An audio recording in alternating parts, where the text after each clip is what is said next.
Sopo kowe wani malangi lakuku? Laku sapa? Aku patih ing Yuwastina, aranku Patih Sidapaksa. Lah kowe sapa? Aku Jalwabata ingkang jaga ing gerbang kayangan. Yen mengkono palihna aku mlebu ana ing kayangan. Ora iso. Jalma manungsa lumrah ora iso mlebu kayangan. Ya pancen. Nanging aku duwe perlu kudu ketemu karo para Jawata. Yen kena tak dirembuk alus, lilano aku mlebu ing gerbang kayangan. Ora iso. Yen ngono pancen kudu nganggo cara paksa. Cara kasar apa kowe bisa nandingi marang Patih Sidapaksa? Apa kowe iso nandingi ingkang Jalwabata? Yen ngono ayo aduna kekuatan marang aku.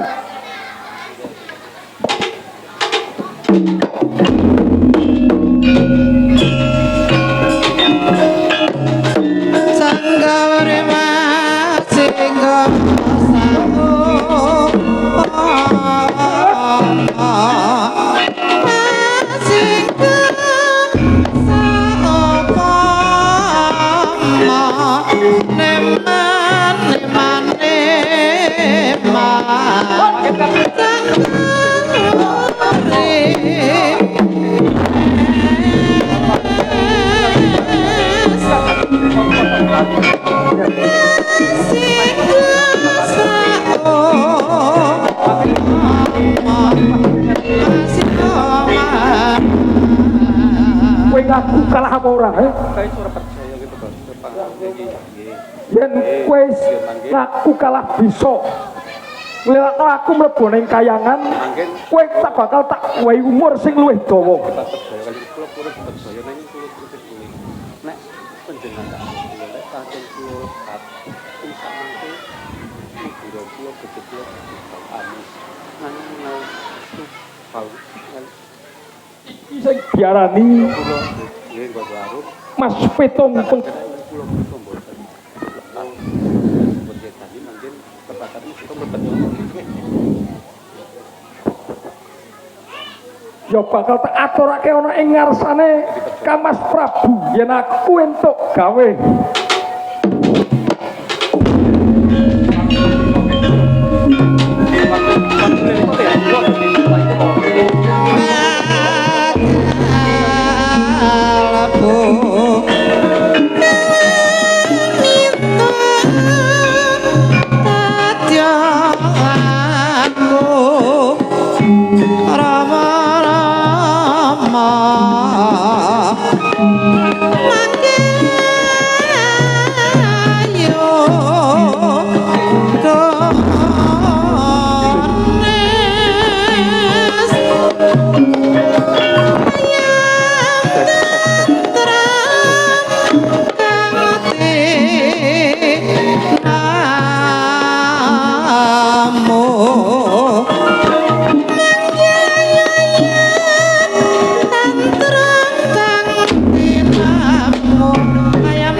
garwa. Parangka dalem. Senajan to lagi wae dadi temanten anyar. Nanging ya kudu lila yen to sak mangsa-mangsa kudu ngayahi begibahan. Muga wae garwaku Kang Mas Sida Paksa tansah pinaringan Baik, Pak. keselamatan kalih ing beda lan sami kala.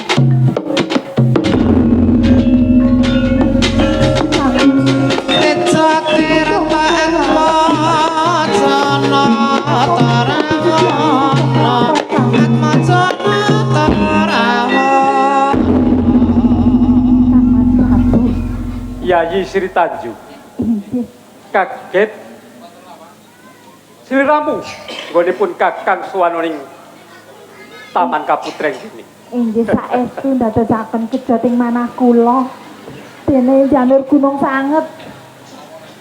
Kang Mas Prabu Silakrama menika kersa cedhak wonten Kaputreng. Kowe ngrasan mapan ana ing Taman Yuwastina iki. Inggih saestu kula menika kraos sanget Kang Mas. Syukur yen kowe kerasan mapan ana ing Taman Yuwastina iki. Inggih. Namung ing wekdal sak menika kula menika raos luas lan sumelang. Awit anggenipun garwa kula Kang Mas Sida Paksa menika ngayahi jejibahan nanging ngantos dumugi wekdal sak menika inggih dereng wonten kabar kawusananipun. Mugi kemawon inggih pikantuk damel nggih Kang Mas. Ya muga-muga wae lak ngono to. Awit jejibahan menika inggih mboten salah setunggaling pakaryan ingkang gampil lak ngaten to Kang. Go kuwi kanggo kabutuhane negara ning Kraton Yuwastina kene. Ora bakal mergo saka wangsi ping dewa kuwi yen ana ing Kraton Yuwastina kene kudu kadunungan pusaka anane Mas Pitunggelung. Ya kuwi Kunggala Seta. Inggih Kang Mas. Kula menika sampun mangertos namung emanipun kula menika kok inggih mboten saged nderekaken. Kudune mikir kaya ngapa yen munggah ning kayangan Jogling Saloka kuwi lak gawat pangyadipat. Dalem momaya damo mati gawat kepati-pati. Sopo jalmu manungsa lumrah sing bakal tumuju ana ing kayangan Jogling Saloka mesti bakal tiwas. Kang Mas. Dene panjenengan menika ngendika ingkang kados mekaten, kenging menapa panjenengan menika mentala dhateng kadang piyambak. Kaya ngopo digayane manungsa kuwi ora bakal ngembari kadigayane para dewa kang jumeneng ana ing kayangan Saloka. Mula saka kuwi sakjatine opo kowe ora tanggap opo kang dadi pangandikaku Sri Tanjung. Lah ya ngono to tembung arupa. Nggih, leres pangandika panjenengan. Menawi panjenengan menika ngersakaken menawi Kang Mas Sida Paksa menika saged katiwasan wonten pakaryan menika ngajeng Kang Mas. Boten enten kabar pisan panjenengan gadhahi. Temekaning pucuk ing gunung wae wis temekaning pati. Mula ngene wae. Tinimbang mengkone garwamu Swida Paksa kuwi temukaning pati. Luwih becik kuwi lenggah ana damparing Prameswarya ning Kraton Yuwastina kene. Yen ning bojo patih kuwi mengopo? Kang Mas, kula menika jejere wanita ingkang setya tuhu dhateng beliau. Menapa malih kula menika temanten ingkang Tepung mantu. Tos pundi? Yen dadi bojo patih karo dadi bojo ratu kuwi derajate dhuwur ndi? Langgih. Leres pangandikan panjenengan menika menawi dawuhaken kalian ratu menika kirang napa? Wih, derajate kuwi luwih mulya lan dhuwur dadi garwaning ratu. Kang Mas Prabu Yen patih kuwi apa? Silakrama. Luwih mulya dadi garwaning ratu. Kula mangertos menawi derajat lan pangkat panjenengan menika langkung inggil katimbang garwa kula nanging katresnan kula menika namung dhateng garwa kula Kang Mas Sida Paksa. Kula mboten badhe lelati dhateng priya sanes kejawi namung garwa kula piyambak Kang. Aja kok angen-angen. Kowe wong wis nang ngarepanku dadi garwaning ratu wae ana ing kraton Yastina kene to. Boten sinaosa kados menapa kemawon. Timbang ana Kula katresnan. paten nenggo kodhoripun Kang Mas Sida Paksa. Duh Mas Mira Papu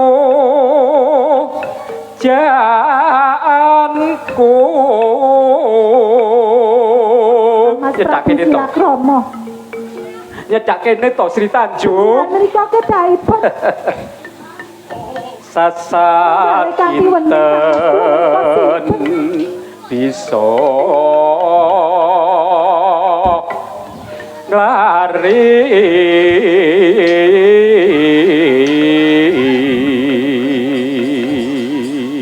Kang Mas Manut Prabu kemawon Silakrama. Di masjid lanjut. sawer kungkang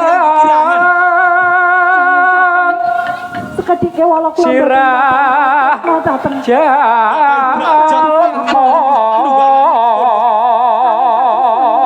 Mawas derajat Sri lan Tanjung kok pangkat. kene to Sri Tanjung Boten. sasat inten bisa nglari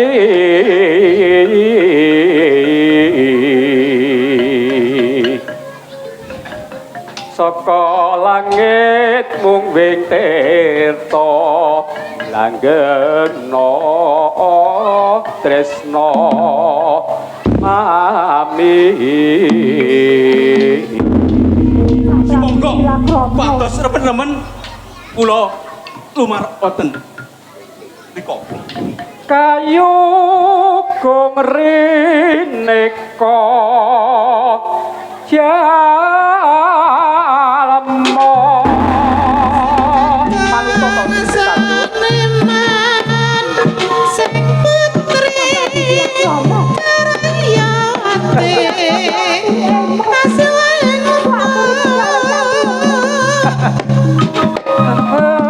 bangsu deko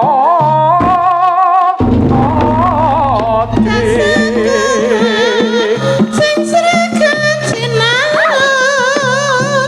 amit niwangi kurang Mas Prabu. Menapa panjenengan saged mirsani? apa aku Kula kuwi ya menika garwanipun sinten?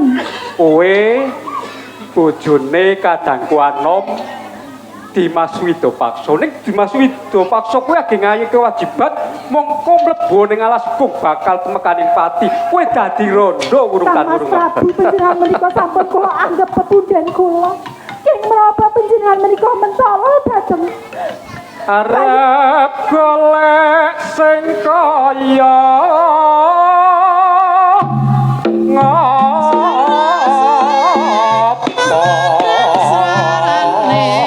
Pacek kladhek kula jawa pacek sing prasaja ana ngono nampe mrikwa pami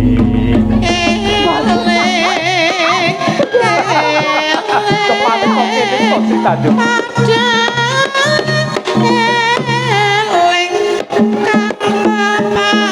sekawit kula menika sampun supriya dhateng panjenengan. supriya piye nalikanipun panjenengan menika ngawontenaken pisowanan nanging pangandikanipun panjenengan menika bilih panjenengan menika nggadahi raos tresna dhateng wanita ingkang sami kalian kula menika sampun nggadahi raos supriya dhateng panjenengan Tak jojo. Kasunyatanipun panjenengan menika Tak jojo ora tak selaki pancen. Pancen mergo aku kuwi gedening katresnanku marang sliramu. Nganti aku reko-reko kaya ngene supaya dawuh marang kadangku anom Dimas Widopaksa supaya munggah ning kayangan. Kang Mas Pangananganku supaya Widopaksa kuwi bakal temekaning pat. Kang Mas Prabu silakan Kemang iki narya jampi Kandas lawas lakene tane welasana mrengwane panggang mampir napasit Menapa panjenengan menika mboten nyungsep menawi samangke menika saya ora kuat nyawang pasuryanmu Sri Tanjung mbok laden Kang Mas Prabu Silakrama ular kambang mongso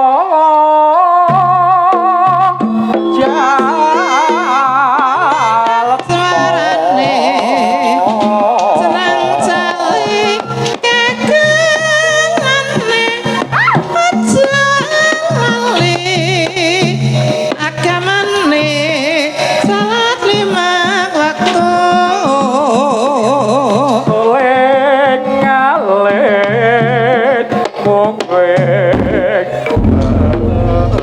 tekane ngambil kening kacane sing lagi nyandeng nanging mbok yai Kang Mas menawi panjenengan menika kersa kula emotaken wis Sri Tanjung aja wangkal mbok karya ngendika pun kula sekedhik kewala mboten nggadahi raos tresna dhateng panjenengan mbok karya ngendika iki sinuwun yo Kang Mas kula kuwi menika namung dhateng labot temen to Sida paksa Kang Mas Prabu Norang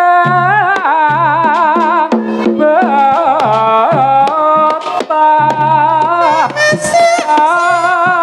aja mimpi-mimpi yen mong tresno mong sinawang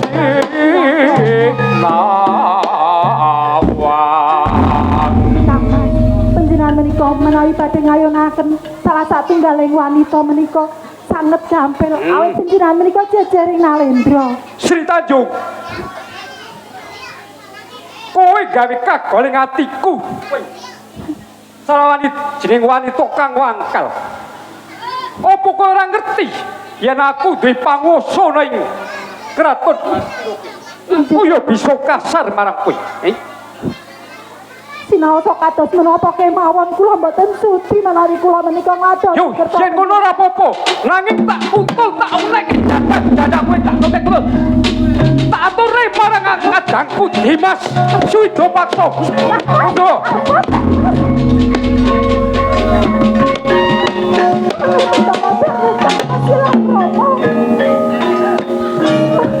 aku ngerti sambil kita sore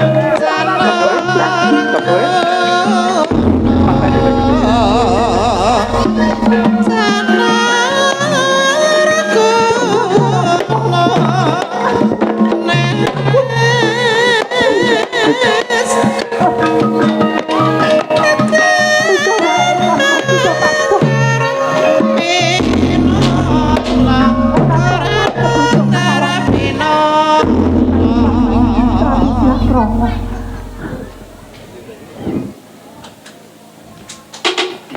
Sri Tanjung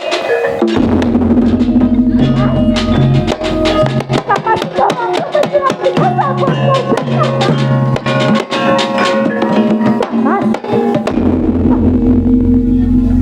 Kang Mas menika ngendheke mawon kondor. Kok kados lewawa kalian kula menika wonten menapa to? Aku nampa wadulaning Kang Mas Prabu. Yen kowe tumindak lumemelan marang karo Kang Mas Prabu. Jo kowe iki wong wanita kaya apa? Ngerti ya Sri Tanjung. Kuwi garwanipun patih. Kudu bisa dadi tuladha karo para wanita ana ing Yastina. Kang Mas. Ki Bapakso. Kepiye? Panjenengan menika pitados kalian garwa panjenengan piyambak menapa dhateng tiyang sanes Kang Mas. Nanging Kang Mas Prabu kuwi bebarengan karo aku kawit cilik nganti padha tuane. Nanging panjenengan menika mboten mangertosi salebeting penggalahipun Kang Mas Silakrama. Panjenengan saestu mboten mangertosi to Kang Mas. Nanging para kawula ya padha ngendika karo aku kuwi kaya ngono. Kang Mas, sedaya pangandikanipun Kang Mas Silakrama menika mboten leres. Saestu kula menika mboten kados mekaten. Katresnan kula namung dhateng panjenengan Kang Mas. Yen ngono aku butuh katresnanmu. Kang Mas, Sepira gedene katresnanmu coba butekno marang aku.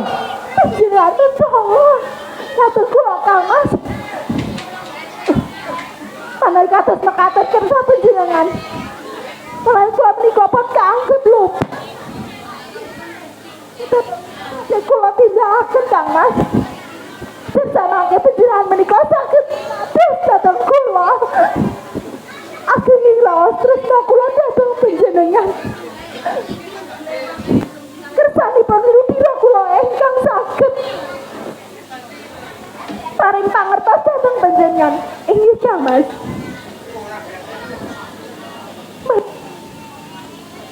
Kula menika sampun tumindak sulika dhateng Iya.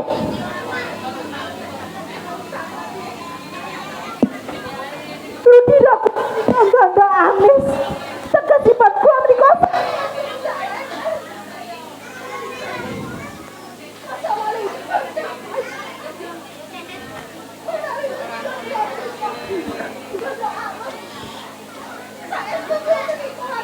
Sita, ya turu dhateng ora panjenengan. sah kakian nggonmu. Mung aku butuh bukti. Kang Mas. Panjenengan dhateng Sri Tanjung.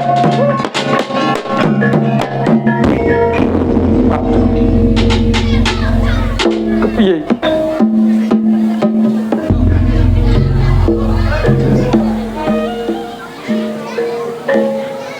Wangi! Wangi! Waduh! Rama Begawan aku lupa!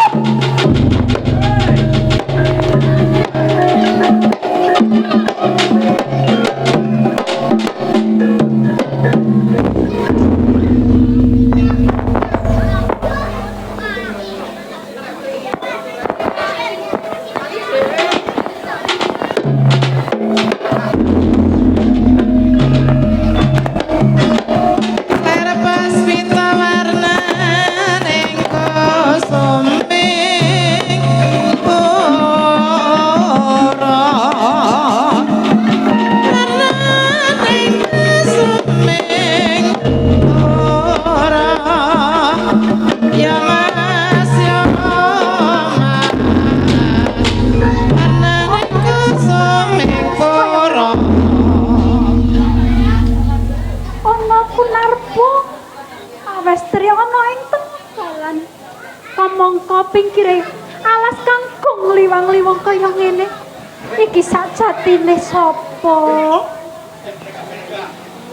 Ger. Ger bocah ayu. Kowe tangi yo, Ger. Ger. Ger. Tangi yo. Tangi yo, Ger. Loh. Ayo tangi.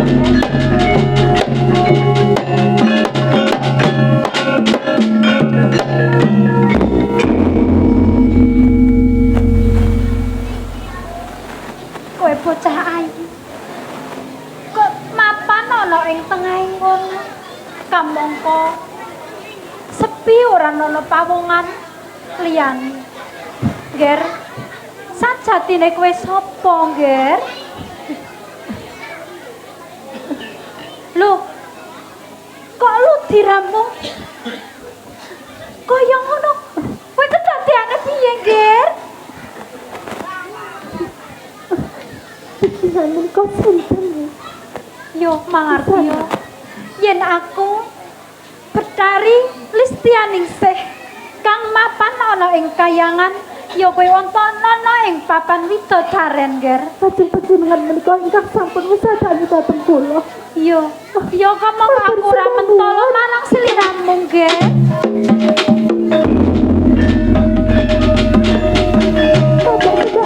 Sirat masih wakadrona yoko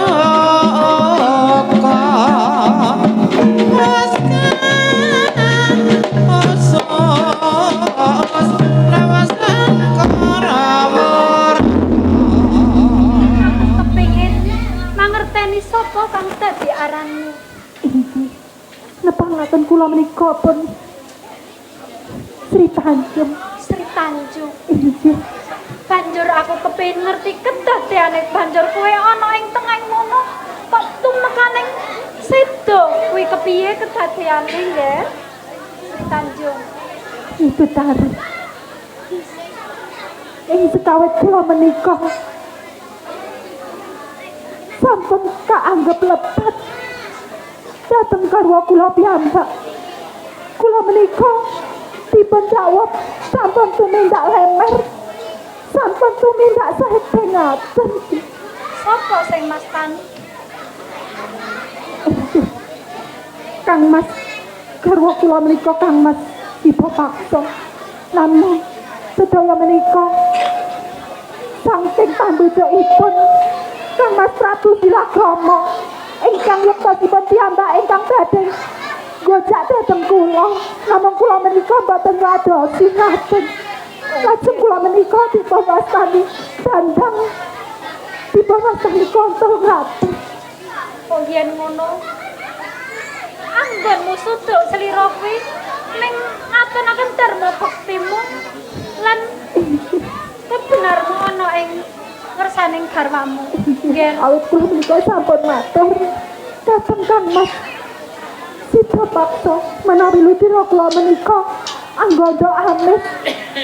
Menika kula ingkang lepat, menika kula ingkang sampun tumindak sedeng.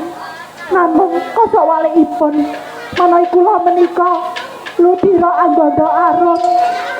Tegesipun kula menika wanita ingkang setya bekti lan setya tuhu dhateng garwanipun ngaten. banjur saiki Kula tega. garwamu sida paksa ana ngendi, Ger Sri Tanjung? Kula mboten mangertos Kang Mas Siba Paksa wonten pundi. Yen ngono aku arep cerita marang sliramu. Yen kowe seliteran Sri Tanjung, sakjatine kowe isih kedhak ning benar. Ono iki. Ya aku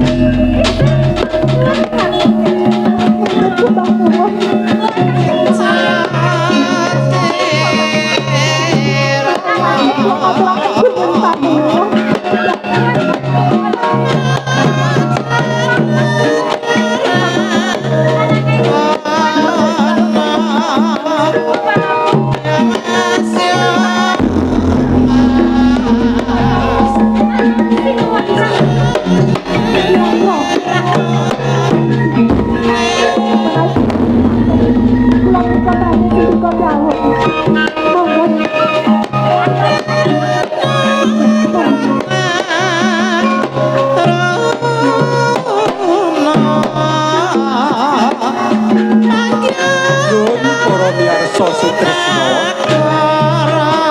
Cekap semanten lan tunggal semanten atur biyaring suprak Mataram. Dene biyaring ketoprak maju santosa badhe katerasaken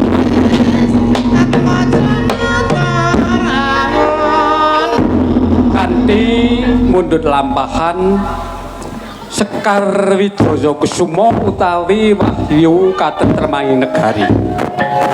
Nuwun sugeng kundur lan sugeng ngaso. Oh